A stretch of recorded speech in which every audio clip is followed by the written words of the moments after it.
Hello friends, welcome back once more on my channel Rajan universe. और आज एक और वीडियो के साथ आपके साथ यहाँ पे आया हूँ। तो सबसे पहले तो मैं आपको रिक्वेस्ट करना चाहूँगा कि आपने अगर मेरे पहले वीडियोस नहीं देखे हैं, यहाँ पे 45 नंबर का क्वेश्चन यहाँ पे दिख रहा होगा आपके स्क्रीन पर। तो 45 नंबर तक हमने जो है कि क्वेश्चन करा दिया है काफ़ी डिटेल में विद वेरी गुड एक्सप्लेनेशन। तो जाके जरूर देखिए वीडियो को, अगर आपने देखा नहीं है तो। ठीक है, अगर आप मेरे चैनल पे नए हैं तो प्लीज़ सब्सक्राइब जरूर कर लें, क्योंकि यहाँ पे इंपॉर्टेंट वीडियोस हमेशा अपलोड होते हैं और जो आपके लिए काफ़ी ज़्यादा एजुकेशनल होंगे और काफ़ी ज़्यादा नेसेसरी होंगे अगर आप प्रिपरेशन कर रहे हैं डीडीयू यूनिवर्सिटी के लिए। अगर आपको कोई भी इंफॉर्मेशन अगर कोई भी इंफॉर्मेशन डीडीयू यूनिवर्सिटी से आता है तो आपको प्रोवाइड करा जाएगा, अगर वो इम्पोर्टेंट नोटिफिकेशन होगा तो आप अगर चैनल को सब्सक्राइब नहीं किया तो प्लीज़ सब्सक्राइब कर लें। और आइए देखते हैं आज की वीडियोस। ठीक है, तो 45 नंबर तक क्वेश्चन तक यहाँ तक तो हो ही गया था। 46 नंबर देखते हैं। ठीक है, यहाँ पे 46 नंबर देखा पूछा हुआ है कि moment of inertia of a solid sphere is, यानी कि अगर कोई भी सॉलिड स्फीयर है और उसका एक्सिस मान लेते ये है और उसको रोटेट आप करा रहे हैं। ठीक है, तो आप उसका मोमेंट ऑफ इनर्शिया क्या होगा अगर उसका रेडियस आर है तो उसका रेडियस यहाँ पे आर दिया हुआ है। तो आपको ये पता होना चाहिए या फिर याद होना चाहिए कि इसका जो मोमेंट ऑफ इनर्शिया होता है वो होता है आपका 2.5 M R square, where M is the mass of the sphere. यानी कि जो एम है वो कह सकते हैं कि जो स्फीयर है या फिर जो गोलाकार मास है उसका वो वजन है। ठीक है, तो आइए देखते हैं 47 नंबर का क्वेश्चन। 47th क्वेश्चन में पूछा हुआ है कि which of the following is conservative force, यानी कि इसमें से कौन सा कंजर्वेटिव फोर्स है। तो कंजर्वेटिव फोर्स होता क्या है, सबसे पहले आपको ये पता होना चाहिए। जैसे मान लेते हैं अगर यहाँ पे कोई भी बॉडी दी हुई है या और इस पे आप कहीं फोर्स लगा रहे हैं। ठीक है, तो कंजर्वेटिव फोर्स वो होता है ना जो कि सिर्फ इनिशियल और फाइनल फोर्स पे डिपेंड करता है। यानी कि आप शुरुआत में कितना फोर्स लगाए थे और फाइनल में कितना फोर्स लगाए थे इस पे ही डिपेंड करता है, उसे कहते हैं कंजर्वेटिव फोर्स। तो इसमें से कौन सा कंजर्वेटिव फोर्स है भाई आपको बताना है। तो मैं आपको बता दूं, यहाँ पे जो कंजर्वेटिव फोर्स है वो आपका ग्रेविटेशनल फोर्स है। यानी कि यहाँ पे जो ग्रेविटेशनल फोर्स है वो कंजर्वेटिव फोर्स है। आप ये भी पूछ सकते हैं कि यहाँ पे तब फ्रिक्शनल फोर्स कंजर्वेटिव क्यों नहीं है, विस्कस फोर्स कंजर्वेटिव क्यों नहीं है। तो आइए देखते हैं। मान लेते हैं अगर कोई भी यहाँ पे बॉक्स है और इसमें क्या हुआ है, लिक्विड है और इसमें आप एक किसी बॉल को गिरा रहे हैं। ठीक है, तो क्या होगा, शुरुआत में क्या होगा, इसका जो है कि फोर्स जो है कि कुछ और लगेगा, बाद में रास्ते में जाते समय उसका उसके ऊपर एक, जैसे मान लेते हैं अगर यहाँ पे ये पार्टिकल बीच में है तो इसके ऊपर की तरफ क्या होगा, एक फ्रिक्शनल फोर्स ऊपर की तरफ भी लगेगा। ठीक है, तो जैसे जैसे ये पाथ के साथ जाएगा अलग अलग फोर्स इस पे लगेगा। ठीक है, इसलिए इसको अगर आप चाहें कि इनिशियल और फाइनल से माइनस करके या फिर इनिशियल और फाइनल पे डिपेंड करे तो ऐसा नहीं होता है, ये कंजर्वेटिव फोर्स नहीं होता है। ये होता है non conservative force. Viscous force is a non conservative force. आपको पता होना चाहिए, सबसे पहले आपको यही पता होना चाहिए कि विस्कस फोर्स होता क्या है। ठीक है, तो अगर किसी भी लिक्विड में अगर आप किसी भी चीज को डालते हैं या फिर किसी भी बॉडी को डालते हैं तो क्या होता है, एक उसके सरफेस पे वो टकराते हुए आता है जिसकी वजह से इसके ऊपर एक विस्कस फोर्स लगता है। आपने देखा होगा हनी होता है, जैसे मधु होता है। ठीक है, तो उसमें क्या होता है आप देखते हो वो बहुत ज़्यादा क्या होता है, चिपचिपा टाइप में होता है, यानी कि उसके पास जो विस्कस फोर्स काफ़ी ज़्यादा हाई होती है।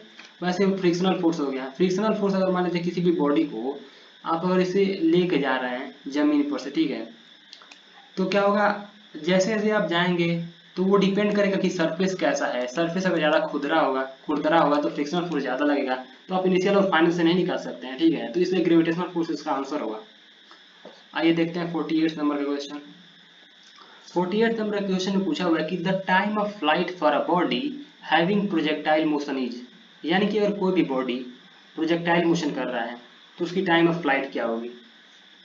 तो जो टाइम ऑफ फ्लाइट होगा यहाँ पे, कि अगर किसी बॉडी को फेंका जा रहा है, अगर किसी भी बॉडी को थ्रो किया जा रहा है किसी एंगल पे तो उसे कहते हैं प्रोजेक्टाइल मोशन। ठीक है, वो एंगल जो है कि 0 से 45 डिग्री के बराबर होना चाहिए, सॉरी 0 से 90 डिग्री के बीच में होना चाहिए, तो उसे कहेंगे प्रोजेक्टाइल मोशन। तो यहाँ पूछ रहा है कि टाइम ऑफ फ्लाइट क्या होगा, यानी कि अगर किसी बॉडी को, आइए देख लेते हैं इसका आंसर होगा क्या। ठीक है, कि अगर किसी भी बॉडी को यहाँ से हमने फेंका और ये बॉडी क्या हुई, उड़ते उड़ते उड़ते हुए यहाँ तक आ गई। तो यहाँ तक आने में जो उसको टाइम लगा है, अगर आपने इसको u इनिशियल वेलोसिटी से फेंका हुआ है तो क्या होगा, तो इसका आंसर होता है 2u sin theta upon g time of flight. कैसे होता है देख लेते हैं। अगर मान लेते हैं अगर इस बॉडी को फेंकते हैं, इसकी इनिशियल वेलोसिटी u है, तो इसको दो कंपोनेंट में तोड़ सकते हैं। x कंपोनेंट जो इसका होगा वो होगा u cos थीटा, जो y कंपोनेंट होगा y u sin थीटा होगा। और यहाँ पे क्या होगा, जब ये मैक्सिमम पे पहुंचेगा तो ये ऊपर की तरफ तो जाएगा ही नहीं, यानी कि इसका y कंपोनेंट जीरो हो जाएगा, और जो x कंपोनेंट होगा वो सिर्फ x कंपोनेंट वाला होगा, यानी कि u cos थीटा होगा। तो आपको पता होगा कि इक्वेशन ऑफ मोशन अगर आप लगाते हैं तो होता है v is equal to u plus a t, लेकिन यहाँ पे ग्रेविटेशन के प्रेजेंस में है तो v is equal to u minus g t. यहाँ पे माइनस क्यों लगा रहे हैं, अगर आप ये पूछेंगे तो मैं आपको बता दूं, क्योंकि ये ग्रेविटी के अगेंस्ट फेंका जा रहा है, यानी कि ग्रेविटी नीचे की तरफ हमेशा लगती है, ग्रेविटी हमेशा डाउनवर्ड वर्क करती है, और हम इसे ऊपर की तरफ फेंक रहे हैं, इसलिए यहाँ पे माइनस जी टी लिया जाता है। तो यहाँ पे आप देख सकते हैं कि यहाँ पे फाइनल वेलोसिटी, मान लेते हैं अगर ये फाइनल वेलोसिटी है, तो यहाँ पे देख सकते हैं कि y के अलॉन्ग जो है कि इसकी फाइनल वेलोसिटी जीरो है, और यहाँ पे इनिशियल वेलोसिटी y के अलॉन्ग u sin थीटा है, तो zero equal to u sin theta minus g t. ठीक है, तो यहाँ से टाइम निकालेंगे तो आपको हो जाएगा u sin थीटा अपन जी। लेकिन आपने यहाँ से यहाँ तक का टाइम निकाला हुआ है, लेकिन आपको पूरा का टाइम चाहिए, तो यहाँ पे 2 से मल्टीप्लाई करेंगे तो हो जाएगा 2u sin थीटा अपन जी।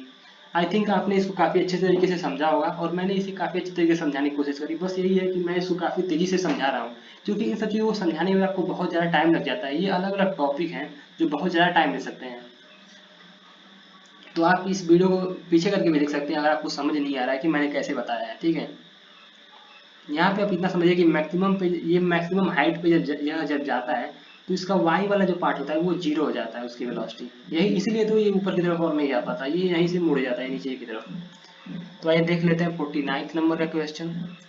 49 नंबर का क्वेश्चन पूछा है कि if external force on a body zero then क्या होगा, यानी कि अगर किसी भी बॉडी पे एक्सटर्नल फोर्स जीरो है तो क्या होगा। तो आपको पता होना चाहिए, अगर एक्सटर्नल फोर्स, इसका फार्मूला ये होता है कि external force is equal to d p upon d t. आप सोचेंगे d p upon d t क्यों, तो आपको पता होना चाहिए कि मान लेते हैं ये डी डी टी हो गया, और ये हो गया आपका मास इनटू वेलोसिटी। तो आपको पता है कि मास यहाँ पे कांस्टेंट होता है, तो मास और यहाँ पे d v upon d t acceleration के बराबर हो जाएगा, यानी कि यहाँ पे force is equal to mass into acceleration हो गया। इसलिए अगर यहाँ पे एक्सटर्नल फोर्स जीरो हो जाएगा तो यहाँ पे जो होगा हमारा मोमेंटम कंजर्व हो जाएगा, यानी कि फाइनल मोमेंटम और इनिशियल मोमेंटम क्या हो जाएगा, जीरो के बराबर हो जाएगा। क्योंकि यहाँ पे जो है कि यहाँ पे चेंज ऑफ मोमेंटम यहाँ पे जीरो हो जाएगा। ठीक है, डी पी अपन डी टी जीरो हो जा रहा है, यानी कि जो है कि आपका जो पहले था मोमेंटम वो भी बाद में भी मोमेंटम उतना ही होगा, कोई भी चेंज नहीं आएगा अगर उस बॉडी पे एक्सटर्नल फोर्स नहीं लगाते हैं तो यहाँ पे 50th क्वेश्चन में पूछा है कि time period of a satellite is, यानी कि किसी भी सैटेलाइट, कोई भी सैटेलाइट है उसका टाइम पीरियड कितना हो सकता है। तो मान लेते हैं अगर कोई भी सैटेलाइट है, ठीक है, तो उसका जो टाइम पीरियड होता है, चूंकि आपको पता होना चाहिए कि टाइम इज इक्वल टू क्या होता है, डिस्टेंस अपॉन स्पीड। ठीक है, तो स्पीड जो होता है ऑर्बिटल, जैसे इसको जब फेंकेंगे इस सैटेलाइट को तो ऑर्बिट में चला जाएगा, तो इसके लिए इसको लेंगे हम ऑर्बिटल वेलोसिटी लेंगे। ऑर्बिटल वेलोसिटी क्या होता है, under root G M upon R होता है। और डिस्टेंस क्या होता है, तो एक सर्कल में घूमने लग जाता है सैटेलाइट, तो सर्कल का जो यहाँ पे जो ये दिया हुआ है इसका जो सरकमफेरेंस होता है, या फिर कह सकते हैं जो इसका डिस्टेंस होता है 2 पाई आर। तो इसका जो आंसर लगा फर्स्ट हो जाएगा 2 pi r upon under root G M upon r. अगर 51 नंबर का क्वेश्चन देखें तो यहाँ पे पूछा हुआ है कि Kepler's third law of planetary motion is, तो आपने इसको पढ़ा भी होगा। ठीक है, और क्लास नाइन्थ में भी पढ़ा होगा और क्लास 11th में भी पढ़ा होगा कि जो केपलर्स का थर्ड लॉ होता है वो होता है कि टी स्क्वायर जो होता है वो डायरेक्टली प्रोपोर्शनल होता है ए क्यूब के। ठीक है, ए क्यूब यहाँ पे होता क्या है, तो ये जनरली अगर कोई अर्थ जो होता है वो सन के चारों तरफ इलिप्टिकल फॉर्म में घूमता है, तो यहाँ से यहाँ तक जो डिस्टेंस होती है उसे कहते हैं ए, इसे कहते हैं सेमी मेजर एक्सिस। तो इसका जो टाइम पीरियड है, यानी कि अगर यहाँ से दोबारा यहाँ पे आ रहा है तो चूंकि आपको पता होगा यहाँ से अगर अर्थ यहाँ तक फिर से आ रहा है घूम के, तो जो इसका टाइम पीरियड होता है वो होता है 365 डेज। ठीक है, तो 65 डेज टाइम पीरियड होता है। तो इसी के यह जो टाइम पीरियड है वो डायरेक्टली प्रोपोर्शनल होता है उसकी, जैसे टी स्क्वायर डायरेक्टली प्रोपोर्शनल होता है इसके सेमी मेजर एक्सिस के क्यूब के बराबर। ठीक है, ये आपका कैलकुलस का थर्ड लॉ है, तो इसका ऑप्शन सी हो जाएगा। आइए देखते हैं 52 नंबर का क्वेश्चन। तो जो 52 नंबर का क्वेश्चन यहाँ पूछ रहा है कि orbital velocity of a satellite is. तो सबसे पहले आपने ऊपर देखा ही होगा कि मैंने बताया कि किसी भी सैटेलाइट का ऑर्बिटल वेलोसिटी क्या होता है। ऑर्बिटल वेलोसिटी होता क्या है, मैंने पहले ही बताया था। अगर अर्थ से अगर किसी सैटेलाइट को थ्रो कर रहे हैं और ये किसी ऑर्बिट में आ जाता है तो इसे कहते हैं ऑर्बिटल वेलोसिटी, यानी कि ये अर्थ का ऑर्बिट करने लग जाता है तो उस वेलोसिटी को कहते हैं ऑर्बिटल वेलोसिटी। और उसकी जो वैल्यू होती है √gm/r। और इसको अगर सिंप्लीफाई और करते हैं तो जी आर हो जाता है। और जी आर को अगर करें, क्योंकि आपको पता है जी जो होता है 9.8 मीटर पर सेकेंड स्क्वायर होता है, आर जो होता है 6400 किलोमीटर होता है, यानी कि अर्थ का जो रेडियस होता है वो 6400 किलोमीटर होता है। इसको अगर मल्टीप्लाई करते हैं तो 7.92 किलोमीटर पर आवर आएगा। ठीक है, तो इसका जो आंसर हो जाएगा ना वो आपको हो जाएगा ऑल ऑफ दिस। ठीक है, आप निकाल के भी देख सकते हैं इसको। 53 नंबर के क्वेश्चन में आप पूछा हुआ है SI unit of Young's modulus. इसका जो है कि ऑप्शन छूट गया, इसलिए सॉरी कहूँगा, क्योंकि उतना ध्यान नहीं दिया गया है इसमें, तो मैं भूल गया हूँ शायद इसके ऑप्शन को लिखना। ठीक है, तो यहाँ पूछा हुआ है कि एसआई यूनिट क्या होगा यंग्स मॉडुलस का। यंग्स मॉडुलस क्या होता है, ये रेशियो होता है स्ट्रेस और स्ट्रेन का। स्ट्रेस क्या होता है, वो होता है फोर्स पर यूनिट एरिया। ठीक है, और स्ट्रेन क्या होता है, स्ट्रेन होता है डेल्टा एल अपॉन एल। अब डेल्टा एल क्या है, जैसे मान लेते हैं अगर कोई भी रॉड है उसको आपने फोर्स से खींचा तो पहले वो क्या था एल था। ठीक है, पहले वो क्या था एल था, उस आपने जब फोर्स लगा तो वो डेल्टा एल हो गया। तो वो यही जो डेल्टा एल अपन एल की वैल्यू होता है वो स्ट्रेन होता है। तो अगर डेल्टा एल एल जो है होगा, सबसे पहले ये तो यूनिट लेस हो जाएगा, क्योंकि ऊपर और नीचे एक यूनिट दिया हुआ था, ये तो यूनिट लेस हो जाएगा। और फोर्स का जो यूनिट होता है वो होता है न्यूटन, और एरिया का जो यूनिट होता है वो होता है मीटर स्क्वायर। तो होल पे जो होगा आपका यहाँ पे न्यूटन पर मीटर स्क्वायर होगा। SI unit of Young's modulus is newton per metre square. तो आइए देखते हैं 54th वाला क्वेश्चन। इस क्वेश्चन में पूछा है कि रेनॉल्ड नंबर क्या होगा स्ट्रीमलाइन फ्लो के लिए। तो अगर कोई भी स्ट्रीमलाइन फ्लो हो रहा है, यानी कि अगर कोई भी मान लेते हैं वाटर फ्लो कर रहा है, ठीक है, उसके छोटे छोटे पार्टिकल्स को मैं बता रहा हूँ। ठीक है, अगर वो किसी डायरेक्शन में मूव कर रहा है, ठीक है, अगर वो क्या कर रहा है कि अगर कोई भी पॉइंट ले रहे हैं, अगर मान लेते हैं यहाँ पे वाटर फ्लो कर रहा है, तो यहाँ पे ये जो पॉइंट है, यहाँ इस पॉइंट पे जो भी वाटर का मॉलिक्यूल होगा उसका स्पीड जो होगा वो सेम होगा। यानी कि अगर ये जो मॉलिक्यूल है अगर ये यहाँ पे पहुँच जाता है तो इसकी स्पीड जो होगी ना वीपी के बराबर होगी। अगर ये भी पहुँचता है तब भी इसके वीपी के बराबर होगी। ठीक है, और ये एक लाइन में फ्लो करते हैं, ऐसे फ्लो को कहते हैं स्ट्रीमलाइन फ्लो। और इसके लिए जो रेनॉल्ड नंबर की वैल्यू होती है 0 और 2000 के बीच में, ये आपको याद होना चाहिए, ये पूछता है। और बात करें टर्बुलेंट फ्लो, लेमिनर फ्लो है, अगर लेमिनर फ्लो होता है तो उसके लिए रेनॉल्ड नंबर होता है 2000 से 3000 के बीच में। और अगर आपका टर्बुलेंट फ्लो है तो यहाँ पे 3000 से ज़्यादा हो जाता है। तीन प्रकार का फ्लो होता है, कि स्ट्रीमलाइन फ्लो होता है, एक होता है आपका टर्बुलेंट फ्लो, और एक होता है लेमिनर फ्लो। तो यहाँ पे स्ट्रीमलाइन फ्लो के लिए 2000 जीरो से और 2000 के बीच में वेरी करता है रेनॉल्ड नंबर की वैल्यू।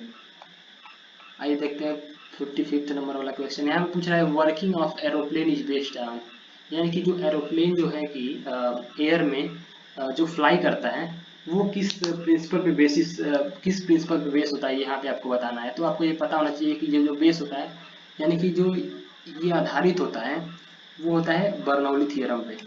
यानी कि उसमें क्या होता है ना, जनरली जो एरोप्लेन में पंख लगे होते हैं वहाँ पे क्या होता है, एक जब उसकी जो है कि पंख में जो एयर फ्लो कर रहा है, ठीक है, पंख पे टकराते हुए एयर फ्लो करता है पंख पे, तो जहाँ पे वेलोसिटी एयर की कम होगी वहाँ पे प्रेशर काफ़ी हाई होता है।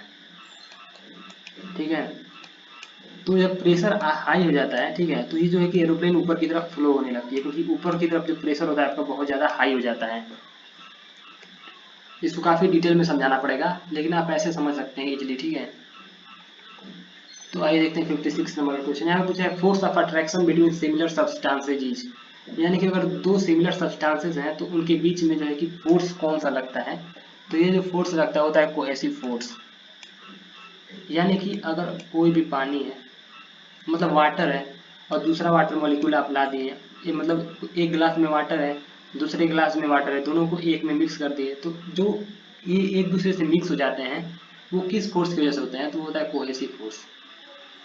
अब जैसे क्या होता है कि जैसे यहाँ पे ग्लास है, ग्लास में जो है कि पानी देखते हैं आप यहाँ पे किनारे किनारे पूरी तरीके से चिपक जाता है। तो ये क्यों चिपकता है, इसी ये चिपकता है एडेसिव फोर्स के लिए। लेकिन यहाँ पे जो, क्योंकि यहाँ पे जो सब्सटेंस है वाटर अलग है और ग्लास अलग है, इसलिए यहाँ पे एडेसिव फोर्स हो जाएगा। लेकिन अगर सिमिलर सब्सटेंस जैसे वाटर और वाटर एक दूसरे से अट्रैक्टिव फोर्स लगाए हुए हैं, फोर्स ऑफ अट्रैक्शन लगाए हुए हैं, ये क्यों लगाए हुए हैं, तो ये लगाए हुए हैं आपका कोहेसिव फोर्स की वजह से। तो आइए देखते हैं 57 नंबर का क्वेश्चन। 57 नंबर क्वेश्चन में पूछा हुआ है कि at 0 degree Celsius temperature degree of Fahrenheit is, यानी कि अगर 0 डिग्री सेल्सियस टेम्परेचर किसी भी बॉडी का है तो उसका फ़ारेनहाइट में कितना डिग्री होगा। तो इसका एक रिलेशन होता है कि C minus zero upon 100 is equal to F minus 32 upon 180। यानी कि यहाँ पे अगर C की वैल्यू जीरो रखेंगे 0 डिग्री सेल्सियस पे, तो ये पूरा टर्म जीरो हो जाएगा, और 180 वाला टर्म भी जीरो हो जाएगा, और 32 जो होगा उधर की तरफ जाएगा, तो यहाँ पे 32 डिग्री फ़ारेनहाइट इसका आंसर होगा। इस प्रकार से अगर यहाँ पे पूछ दिया C की कुछ और वैल्यू दे रखी है, ठीक है, यानी कि 100 डिग्री सेल्सियस दे के रखा हुआ है, तो आप क्या करेंगे 100 से 100 क्या हो जाएगा आपका, यहाँ पे डिवाइड हो जाएगा, 1 हो जाएगा, 180 अपॉन 32 इसका आंसर हो जाएगा, ठीक है। यानी कि अगर 100 डिग्री सेल्सियस है तो इस प्रकार से आप चाहें तो चेंज कर सकते हैं फ़ारेनहाइट में और डिग्री सेल्सियस। क्योंकि आपको पता होगा कि जो फीवर को नापा जाता है वो फ़ारेनहाइट में ही नापा जाता है, तो ये सब चीज़ें आपको पता होना चाहिए। आइए देखते हैं 58 नंबर क्वेश्चन। यहाँ पे 58 नंबर पूछा हुआ है कि what remain constant in Boyle's law.